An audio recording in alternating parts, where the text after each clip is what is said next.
এসালম গ্রুপের সাইফুল আলমের বিরুদ্ধে মানি লন্ডারিং আইনে অনুসন্ধান শুরু করেছে সিআইডি।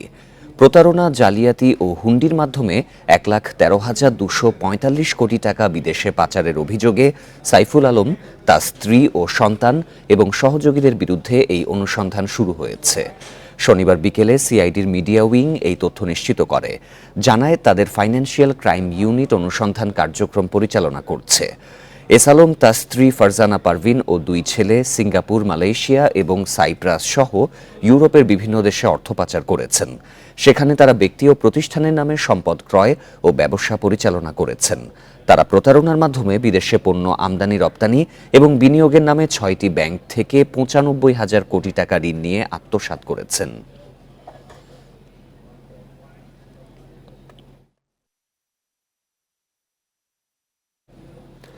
রূপপুর পারমাণবিক বিদ্যুৎ কেন্দ্র নির্মাণের শেখ পরিবারের দুর্নীতির অভিযোগ উড়িয়ে দেওয়ার সুযোগ নেই। রাশিয়ার যে প্রতিষ্ঠানের সঙ্গে এই কাজের চুক্তি, দুর্নীতির সূচকে তাদের অবস্থান আছে বলে জানিয়েছেন টিআইবির নির্বাহী পরিচালক ডক্টর ইফতেখারুজ্জামান। সকালে রাজধানীর এফডিসিতে এক অনুষ্ঠানে একথা জানান তিনি। পাশাপাশি রূপপুর পারমাণবিক বিদ্যুৎ কেন্দ্র নিয়ে দুর্নীতির অভিযোগ তদন্ত করে দেখতে বর্তমান সরকারের প্রতি আহ্বান জানান তিনি। এ সময় দুদক আইন সংশোধন জরুরি উল্লেখ করে তিনি বলেন, কোনো সরকারি কর্মচারী বা কর্মকর্তা গ্রেপ্তারের ক্ষেত্রে তার কর্তৃপক্ষের অনুমতি নেয়ার বিধানে পরিবর্তন আনতে হবে। পাচারকৃত অর্থ আন্তর্জাতিক আইনের মাধ্যমে ফিরিয়ে আনা সম্ভব উল্লেখ করে ডক্টর ইফতেখারুজ্জামান বলেন, রোডম্যাপ অনুযায়ী কাজ করলে পাচার হওয়া অর্থ ফিরিয়ে আনা সম্ভব।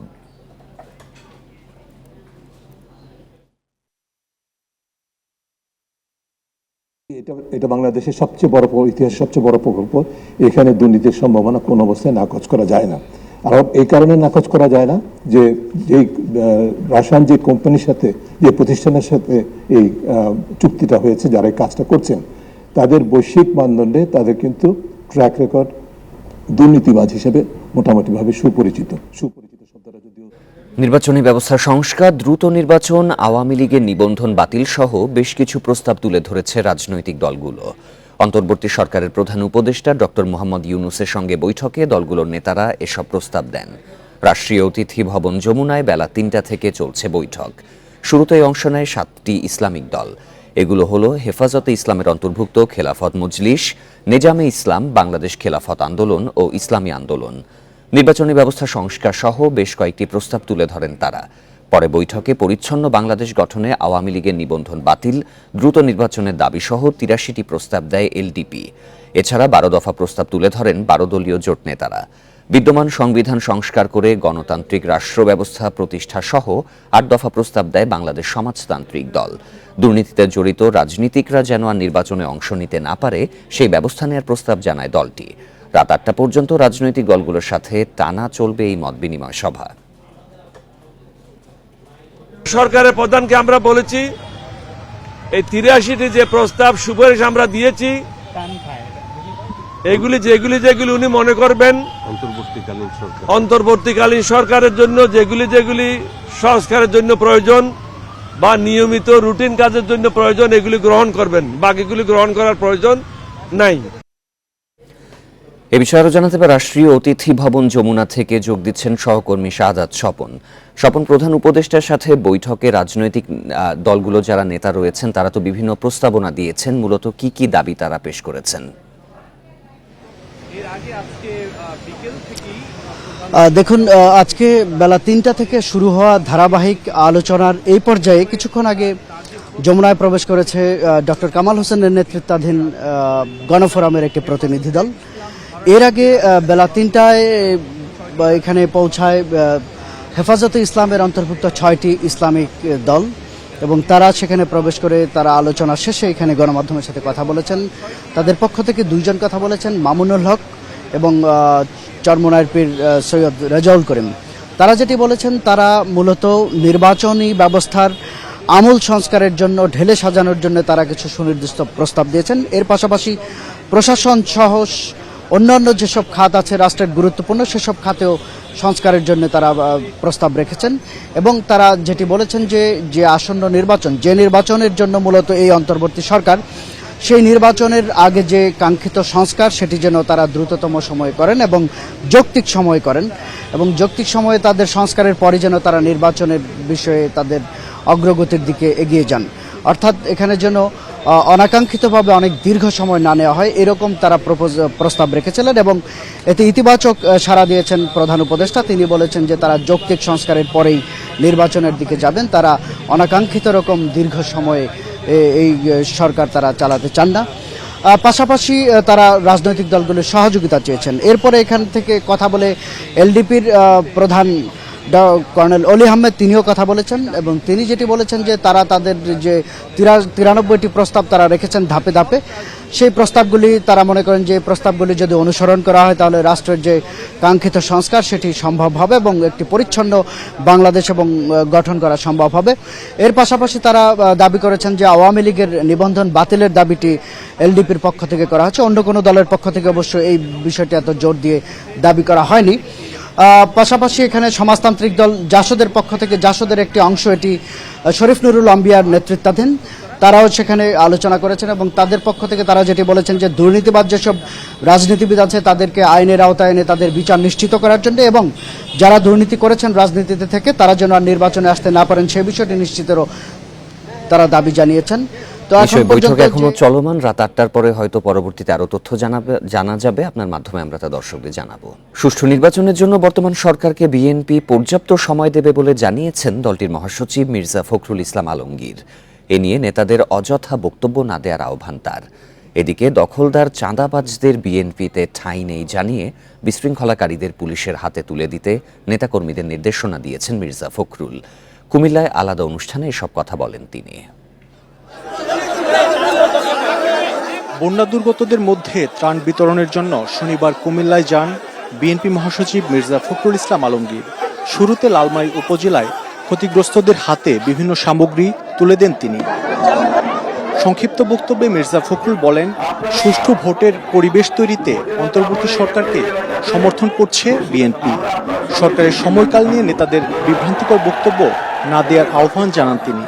নতুন সরকার মাত্র 20-22 দিন বয়স হয়েছে, একে আমাদের সময় দিতে হবে যে সে যেন একটা সুষ্ঠু নির্বাচন করার মতো পরিবেশ তৈরি করতে পারে, তাই না? আগে ভাগে বেশি কথা বলা ঠিক হবে না। এরপর নাঙ্গলকোট উপজেলায় বন্যা দুর্গতদের হাতে বিএনপির পক্ষ থেকে ত্রাণ সামগ্রী তুলে দেন দলের মহাসচিব। সেখানে নেতাকর্মীদের উদ্দেশ্যে সংক্ষিপ্ত বক্তব্যে মির্জা ফখরুল বলেন, বিএনপিতে চাঁদাবাজ দখলদারদের কোনো আশ্রয় নেই। এ ধরনের কাজে কেউ জড়িত থাকলে তাদের পুলিশের হাতে তুলে দিতে নেতাকর্মীদের প্রতি আহ্বান জানান তিনি। কোনো চাঁদাবাজি চলবে না, কোনো দখলদারি চলবে না। যারা এগুলো করবে তাদেরকে ধরায় দেন, তাদেরকে আইন শৃঙ্খলা হাতে সোপর্দ করেন। এরাই আমাদের দলকে নষ্ট করতে চায়। এরপর কুমিল্লার সোয়াগঞ্জ সহ কয়েকটি এলাকায় বিএনপির পক্ষ থেকে ত্রাণ বিতরণ করেন তিনি। বন্যা শুরুর পর থেকে বিভিন্ন জেলাতে ত্রাণ কার্যক্রম শুরু করেছে বিএনপি। তার অংশ হিসেবে কুমিল্লার বিভিন্ন এলাকাতে ত্রাণ বিতরণ করেছেন বিএনপি মহাসচিব মির্জা ফখরুল ইসলাম আলমগীর। এসব কর্মসূচিতে আসা নেতাকর্মীরা জানান, বন্যাসহ যে কোনো দুর্যোগে আক্রান্তদের পাশে থাকবেন তারা। মাহমুদ শরীফ, ইন্ডিপেন্ডেন্ট নিউজ, কুমিল্লা। ভ্যানে মরদেহ স্তূপে একটি ভিডিও সামাজিক যোগাযোগ মাধ্যমে ছড়িয়ে পড়েছে। ভ্যানে মরদেহ তোলার ভিডিওটি আশুলিয়া থানা সংলগ্ন এলাকার।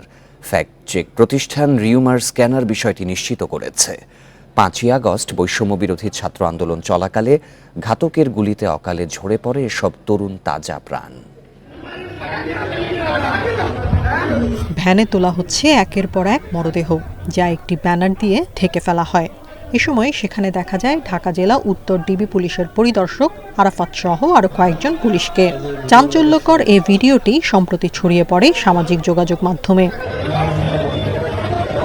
গা শিউরে ওঠা হৃদয় বিদারক এই ঘটনাটি কোথায় কবে ঘটেছে তা নিয়ে প্রশ্ন উঠেছে জনমনে। ইন্ডিপেন্ডেন্ট টিভিকে পাঠানো মেইলে ফ্যাক্ট চেক প্রতিষ্ঠান রিউমার স্ক্যানার জানায়, ঘটনাটি গত 5 আগস্টের আশুলিয়া থানা সংলগ্ন এলাকার ধামসোনা ইউনিয়নের 7 নম্বর ওয়ার্ডের মেম্বার পদপ্রার্থী আবুল হোসেন ভুইয়ার একটি পোস্টারের সূত্র ধরে ঘটনার সত্যতা নিশ্চিত করে তারা। এ ঘটনার পর থেকে খোঁজ নেই ভিডিওতে থাকা পুলিশ সদস্যদের। নাম পরিচয়হীন এসব মরদেহের সন্ধান সহ জড়িতদের শাস্তির দাবি স্থানীয়দের। যেভাবে লাশগুলা দেখলাম, আসলে এটা আসলে দেশে কাম্য না। আমরা এটা দৃষ্টান্ত শাস্তি দাবি করছি। বিচারটা এমন হওয়া উচিত যাতে এটা দেখে ভবিষ্যতে যে কোনো সরকারি আসবে সেই সরকার জানি এরকম করার সাহস আর দুঃসাহস জানি না পায়। সরকারি চাকরিতে কোটা সংস্কারের দাবিতে গত জুলাই থেকে আন্দোলন শুরু করে বৈষম্য বিরোধী ছাত্র আন্দোলন। তাদের সঙ্গে যোগ দেয় সব শ্রেণী পেশার মানুষ, যা একসময় রূপ নেয় গণ অভ্যুত্থানে। হাজারো ছাত্র জনতার রক্ত ঝরিয়ে বিদায় নেয় শেখ হাসিনা সরকার। Independent News. বন্যা পরিস্থিতির উন্নতির ধারণা করা হলেও কুমিল্লা সহ 4 জেলায় এখনও পানিবন্দী প্রায় 46 লাখ মানুষ। খুব ধীর গতিতে পানি নামায় স্পষ্ট হচ্ছে ক্ষতচিহ্ন। অনেক এলাকায় পানি থাকায় বাড়ি ফিরতে পারছেন না আশ্রয়কেন্দ্রের লোকজন। এদিকে লক্ষ্মীপুর, ফেনী, চাঁদপুরে পরিস্থিতির উন্নতি হলেও জলাবদ্ধতায় দুর্ভোগ কমেনি দুর্গতদের।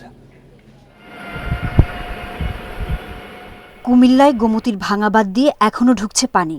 বুড়িচংয়ে উজানে যত পানি নামছে ততই স্পষ্ট হচ্ছে ক্ষতচিহ্ন। লাকসাম, মনোহরগঞ্জ, নাঙ্গলকোটেও বন্যা পরিস্থিতির তেমন উন্নতি নেই। পানিবন্দী 12.5 লাখ মানুষ। আশ্রয়কেন্দ্রে আছে প্রায় 1 লাখ। একবারে যোগাযোগ নাই, কারোর সাথে কোনো কথাবার্তা বলা বা কোনো খাবার এগুলিও না। ব্রিজের পাশে যে এই বাতরা ছিল এডো শেষ। এখন আমরা বাঁশ এবং কি কাঠ দিয়ে এখন আমরা যাতায়াত করতেছি। নোয়াখালীতে 2 সপ্তাহেও বন্যা পরিস্থিতির তেমন উন্নতি হয়নি। পানি না নামায় বাড়ি ফিরতে পারছে না আশ্রয়কেন্দ্রে থাকা মানুষ, বরং প্রতিদিনই ভিড় বাড়ছে দুর্গতদের। বাড়তি মানুষের চাপে আশ্রয়কেন্দ্রে দেখা দিয়েছে খাবার সংকট। যখন কম ছিল তখন খাওয়া দাওয়া ঠিকমতো ছিল, আর এখন মানুষ বাড়ার কারণে স্কুল কর্তৃপক্ষ দেখা গেছে ঠিকমতো খাওয়া দাওয়া ওইভাবে হয় না। লক্ষ্মীপুরে বন্যা পরিস্থিতির কিছুটা উন্নতি হয়েছে। সেখানে নতুন করে আশ্রয়কেন্দ্রে যাচ্ছে না কেউ, তবে দেখা দিয়েছে বিশুদ্ধ পানি ও খাবার সংকট। ফেনীর সব উপজেলায় বন্যার উন্নতি হলেও অনেক জায়গায় এখনও জলাবদ্ধতা রয়েছে। পানিবন্দী অন্তত 2 লাখ। ঘরবাড়ি, জমি হারিয়ে নিঃস্ব দুর্গতরা সাহায্যের অপেক্ষায়। আমার সবগুলা প্রজেক্টের মানে একটা মাছও নাই, সবগুলো একদম আমি নিঃস্ব হয়ে গেছি আর কি। 3টা পুকুরের মাছ, তারপরে আমার গোয়ালঘরের 3টা গাবি সবই হারাইছি। চাঁদপুরে আশ্রয়কেন্দ্র থেকে বাড়ি ফিরতে শুরু করেছে লোকজন। তবে ফরিদগঞ্জে সেচ প্রকল্পের বেড়িবাঁধের ভেতর জলাবদ্ধতা দেখা দেয় সীমাহীন দুর্ভোগে বাসিন্দারা। সোহেলি জাহান, ইন্ডিপেন্ডেন্ট নিউজ।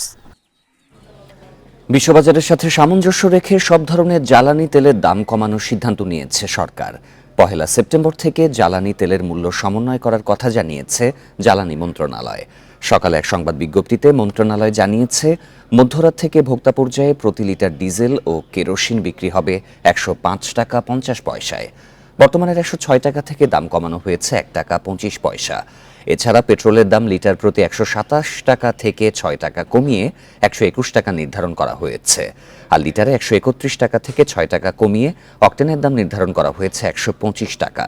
গত মার্চ থেকে বিশ্ববাজারের সাথে জ্বালানি তেলের মূল্য সমন্বয়ের পদ্ধতি চালু করে সরকার।